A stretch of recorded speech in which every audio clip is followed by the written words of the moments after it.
Movie के start में हम एक डीमन को देखते हैं जो कि हेल से आया होता है। वो दुनिया में बहुत ज्यादा तबाही मचा रहा था।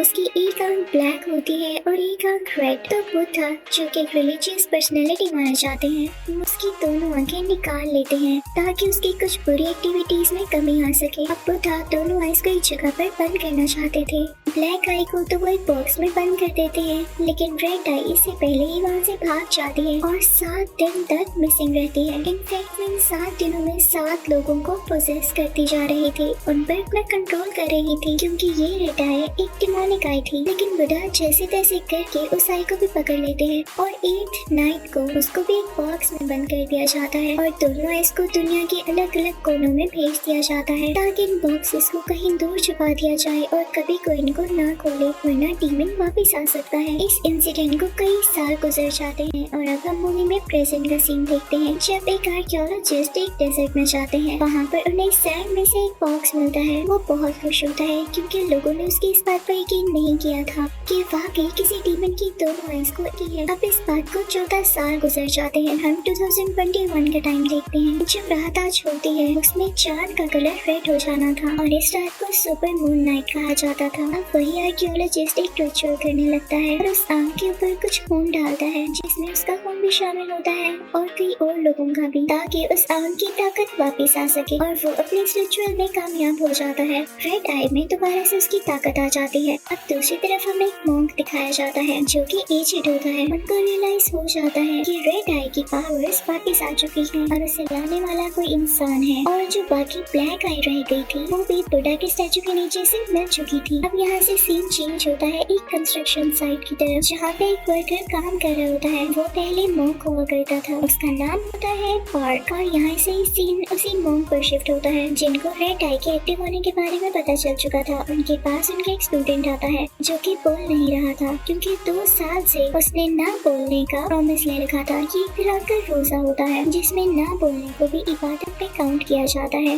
इसका नाम होता है चोंगसो और ये मूवी का मेन कैरेक्टर भी है। हम मॉन्क उसे अपने साथ अंदर ले आते हैं और उसी डीमन की स्टोरी बताने लगते हैं कि वो रेड आई एक्टिव हो चुकी है जो कि उसी डीमन की है। वो फिर से 7 दिनों के अंदर अंदर 7 लोगों पर कब्जा कर लेगी, उन्हें प्रोसेस कर लेगी। इसके बाद ब्लैक आई को भी ढूंढा जाएगा और ये दोनों आइज इकट्ठी हो जाएंगी और फिर 8वें दिन पूरी दुनिया तबाह हो जाएगी। लेकिन अब इसका हल क्या था, दुनिया को कैसे बचाया जा सकता था? तो मॉन्क ये भी बता देते हैं कि रेड आई जिन 7 लोगों को पोजेस करेगी यानी चेन वाइज चलेगी, इन लोगों की चेन में से किसी एक आदमी को मारना होगा, क्योंकि अगर इन्होंने किसी एक पोजेस आदमी को मार दिया तो ये चेन टूट जाएगी और रेड आई अपनी पावर का यूज नहीं कर सकेगी। और अब ये इंसिडेंट होने शुरू हो चुके थे। अजीबोगरीब चेंजेस आने लगते हैं और वो बहुत खौफनाक दिखने लगता है। और जो उसने दूसरा अटैक किया था वो पार्क पर था, यानी उसी वर्कर पर। अब नेक्स्ट मॉर्निंग जब जोंगसुक एक बुरे ख्वाब से होता है तो उसके साथ मॉन्क बैठे होते हैं जो उसे एक बॉक्स देते हैं और कहते हैं कि मेरे पास पार्क को लाओ। लेकिन इससे पहले ही उस बुरे मॉन्क की डेथ हो जाती है। जोंगसुक के लिए काफी शॉकिंग बात थी। फिर नेक्स्ट डे हमें एक होटल का सीन दिखाया जाता है और आज तीसरा दिन था जब से रेड आई ने अपना काम शुरू कर रखा था, यानी अब तक वो 2 लोगों को तो पोजेस कर चुकी थी, एक हंटर को और एक पार्क को। न जाने आज वो किसको पोजेस करती। एक डिटेक्टिव उस होटल के अंदर जाता है जहाँ पर उसी पोजेस्ड हंटर ने जाके एक कपल में से एक आदमी को मार दिया। लड़की तो वहाँ से चली गई, लेकिन उस आदमी की डेड बॉडी के साथ साथ हम उस हंटर की डेड बॉडी भी देखते हैं जिसकी हालत काफी खराब थी और उसे देख के लग नहीं रहा था कि कल रात ही मरा है।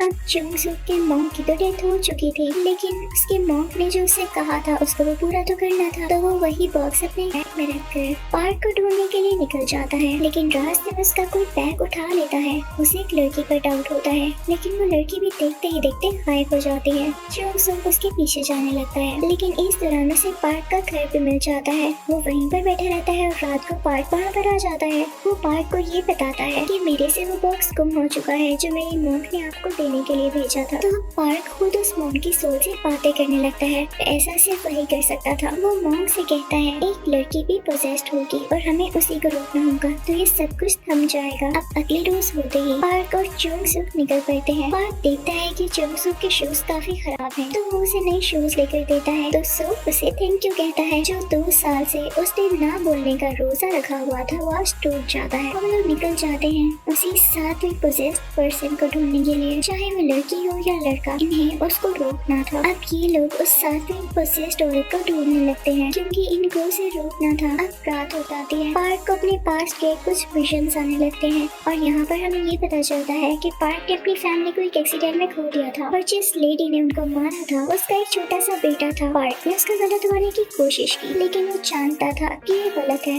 उसने इस बच्चे को छोड़ दिया। इन लोगों को 7वां दिन होने से पहले उस लड़की की लोकेशन का पता लगा। लोकेशन पर पहुंच तो जाते हैं लेकिन जोंग सूक को वहाँ पर एक बहुत ही प्यारी लड़की मिलती है और वो उसे उस लेडी के बारे में पूछता है तो ये लड़की बताती है कि नहीं, वो यहाँ नहीं रहती और जोंग सूक यहाँ से निकलने लगता है। दूसरी तरफ हम पार्क को भी देखते हैं जो कि उसी लड़की को ढूंढ रहा होता है लेकिन उसके पीछे एक डिटेक्टिव लग जाता है और उसे ये लगता है कि जितने भी मर्डर्स हो रहे हैं उसके पीछे कहीं ना कहीं पार्क का हाथ होगा। उसके पीछे जाने लगता है और जैसे ही पार्क भाग रहा होता है तो उसके हाथ से मैप वहीं पर गिर जाता है जिसकी वजह से उसे उस लड़की की लोकेशन का पता चलना था। जोंग सूक जब वहाँ से निकल रहा होता है तो उसे एक पोसेस्ड लड़की दिखाई देती है और उसको भी रेड आई ने पोसेस कर रखा था। वो काफी ज्यादा खौफनाक लग रही होती है तो जोंग सूक फौरन से वहाँ से भाग जाता है और जोंग सूक पार्क को जाकर बताता है कि मुझे पता चल चुका है वो पोसेस्ड लड़की कौन है और हम मिलकर उस तक पहुँचेंगे। तो पार्क उसे कहता है जिस लड़की की तुम्हें लोकेशन का पता चला है मैं उसका मर्डर करने जा रहा हूँ। अब जोंग सूक भी उधर जाने लगता है ताकि उस लड़की को बचा सके।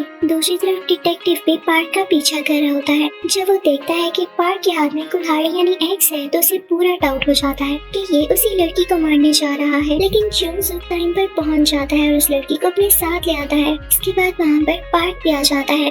पार्क के पीछे वही डिटेक्टिव भी और यहाँ पर उन दोनों में काफी लड़ाई होने लगती है। तभी वही लड़की अपेयर होती है जिसको रेड आई ने पोसेस कर रखा था। वो डिटेक्टिव को उठा के फेंकती है और वो बेहोश हो जाता है और यहाँ पर हमें पता चलता है कि पार्क इसी लड़की को मारने आ रहा था क्योंकि वो जानता था कि ये वही पोसेस लड़की है, ना कि उस लड़की को जिससे जोंग सूक पहले मिला। वो अपनी एक्स पर कोई स्पेल लिखता है और उस पोसेस लड़की की तरफ भागता है ताकि उसे मार सके लेकिन वो लड़की बाहर ही को डिटेक्टिव से हेल्प मांगती है। वो डिटेक्टिव पार्क पर गन पॉइंट कर लेता है लेकिन तभी वो पोसेस लड़की उस डिटेक्टिव को पीछे से आकर पकड़ती है। उसके फेस पर एक आई अपेयर होने लगती है और वही रेड आई उस डिटेक्टिव के अंदर चली जाती है। और अब यहाँ पे ये डिटेक्टिव काफी ज्यादा एग्रेसिव हो जाता है, पार्क से लड़ने लगता है लेकिन पार्क वहाँ से भाग जाता है। और दूसरी तरफ जोंग सूक उसी प्यारी सी लड़की को लेकर कहीं जा रहा होता है क्योंकि उसे लग रहा होता है कि इस सब में इस लड़की की जान को भी खतरा है। अब अगला दिन आ जाता है जब 7वां दिन होता है और रेड आई उस 7वें पर्सन को पोसेस करने वाली होती है। अब हम पार्क को देखते हैं जो कि भागता एक बस स्टेशन तक आ जाता है क्योंकि उसे एक टेम्पल तक बस चाहिए थी जहाँ पर उसे 8 नाइट से पहले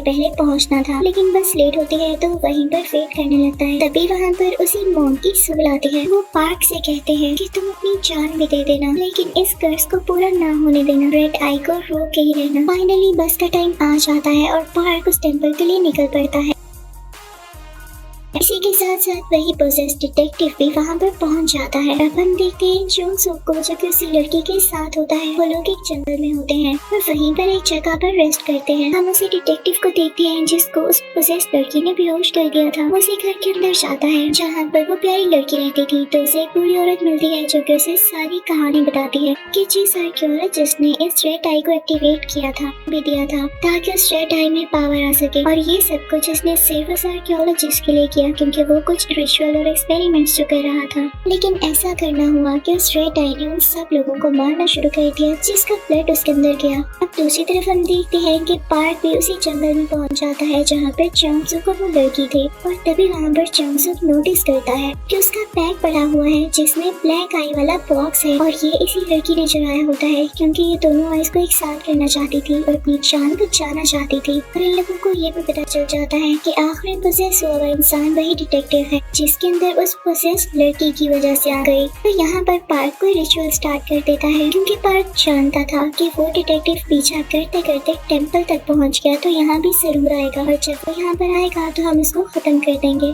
शुरू में हमें वो डिटेक्टिव मेन कैरेक्टर नहीं लगा लेकिन उसका कितना बड़ा रोल था इस मूवी में। फिर अब पार्क की बात होती है सच और वो पोसेस डिटेक्टिव यहाँ पे पहुँच जाता है। पार्क अपनी कुल्हाड़ी जोंग सूक को देते हैं और उससे कहते हैं कि ये डिटेक्टिव जैसे ही मेरे पास आएगा चाहता तो अपनी पावर्स मुझ में शिफ्ट करने की कोशिश करेगा, यानी रेड आई मेरे अंदर आ जाएगी और तुम फौरन से इस कुल्हाड़ी से मुझे मार डालना और ये किस्सा यहीं खत्म हो जाएगा। लेकिन जैसे ही वो पोसेस डिटेक्टिव पार्क के पास आता है तो उसके कान में विस्पर करता है कि मुझे तुम्हारी जरूरत नहीं है, मुझे कोई ऐसा चाहिए जो कि इन दोनों आइस का गार्डियन हो और इनकी प्रोटेक्शन करना चाहता हो। पार्क हैरान हो जाता है, उसकी आंखें खुली की खुली रह जाती हैं क्योंकि यहाँ पर उसे रियलाइज होता है कि इन आइस का असली गार्डियन कोई और नहीं, वो खुद नहीं, कोई मॉक नहीं बल्कि था चोंग सू। इसी के साथ वो पोसेस डिटेक्टिव पार्क को एक गन देता है कि खुद को शूट कर लो, मुझे तुम्हारी कोई जरूरत नहीं है। लेकिन पार्क वाइज होने की वजह से पोसेस डिटेक्टिव को भी शूट कर देता है। लेकिन ये चीज उसे गुस्सा दिला देती है और वो पार्क पर हमला कर देता है। साथ ही पार्क चिल्लाने लगता है, चोंग सू ये मैंने तुम्हें बचाने के लिए किया, तुम जितनी जल्दी हो सके यहाँ से भाग जाओ। लेकिन इससे पहले कि चोंग सू वहाँ से भागता, वो डिटेक्टिव भी उसके पीछे जाने लगता है और पार्क उसके पीछे। वो पोसेस डिटेक्टिव चोंग सू को पकड़ लेता है, लेकिन पार्क भी अपनी कुल्हाड़ी लेकर आ रहा होता है और वो उस पोसेस डिटेक्टिव पर अटैक कर देता है, उसे अपनी कुल्हाड़ी से मारता है। लेकिन इसी दौरान वो डिटेक्टिव पे आ जाता है जो आते साथ ही पार्क पर शूट कर देता है और साथ ही वो अपने दोस्त डिटेक्टिव के पास जाता है जो कि कुल्हाड़ी लगने की वजह से मर चुका होता है। उसकी बॉडी श्रिंक हो रही होती है, बिल्कुल बाकी पोसेस लोगों की तरह, जो मरते ही उनकी बॉडी का बहुत बुरा हाल हो जाता है और लगता ही नहीं कि वो भी मरे हैं। लेकिन इससे पहले ही रेड आई अब चली गई थी चोंग सूक की बॉडी में। चोंग सूक उसे डिटेक्टिव के पीछे आता है, उसके फोरहेड पर वो आई नजर आ रही होती है।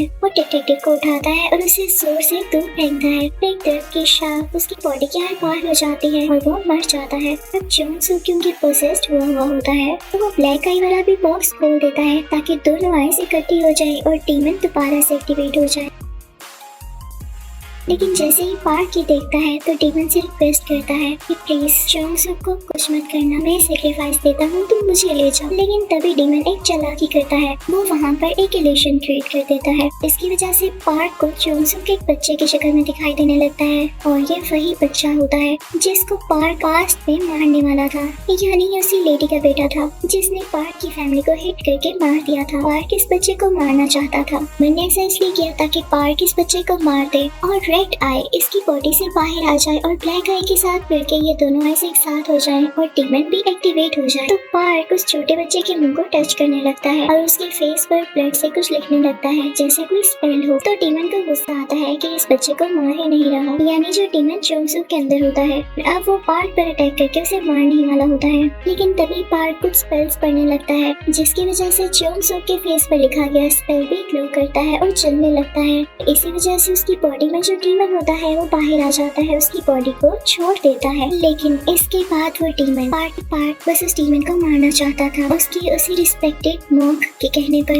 और इसके लिए वो अपनी जान देने को भी तैयार था। तो चोंग सूक उस डीमन को मारने के लिए पार्क पर ही कुल्हाड़ी से अटैक कर देता है और उसकी जान ले लेता है। यहाँ पर फाइनली वो डीमन मारा जाता है और गायब हो जाता है। सब कुछ पहले जैसा होने लगता है। फिर मूवी के लास्ट सीन में हम चोंग सूक को देखते हैं जिसने अपना फेस कवर कर रखा होता है और वो उसी रेगिस्तान यानी डेजर्ट में होता है जहाँ से उस रेड आई वाला बॉक्स निकाला गया। वो उस बॉक्स को दोबारा से सैंड में दफना देता है इस होप के साथ कि ये रेड आई कभी वापस नहीं आएगी और ना ही वो जालिम डीमन। और साथ ही हम देखते हैं कि चोंग सूक के पाँव में जो चेन यानी जंजीर होती है वो भी खुल जाती है क्योंकि वो भी अब पूरी तरह से आजाद यानी फ्री था। वहाँ पर उसे उस प्यारी लड़की का गोश्त भी दिखाई देता है। इसी सीन के साथ